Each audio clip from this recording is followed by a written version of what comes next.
लाडक्या बहिणींनो, आता फक्त तुमचीच ई-केवायसी करून चालणार नाहीये, तर तुमच्या पतीची किंवा वडिलांची ई-केवायसी करणं बंधनकारक आहे। राज्य सरकारने आता नवीन नियम आणलाय।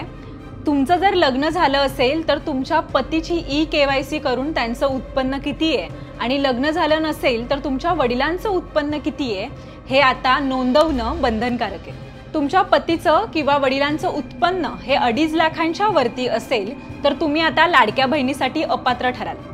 ई-केवायसी मध्ये जर तुमच्या पतीचं किंवा वडिलांचं 2.5 लाखाच्या वरती उत्पन्न आढळलं तर तुमच्या लाडक्या बहिणी योजनेचा पुढील हप्ता तुम्हाला मिळणार नाही। तर सोप्या भाषेत सांगायचं तर तुमच्या पतीचा किंवा वडिलांचं उत्पन्न जे आहे किंवा महिन्याचा जो पगार आहे किंवा मिळकत जी आहे ती 20,000 असेल तरच तुम्हाला लाडक्या बहिणी योजनेचा हप्ता मिळू शकतो।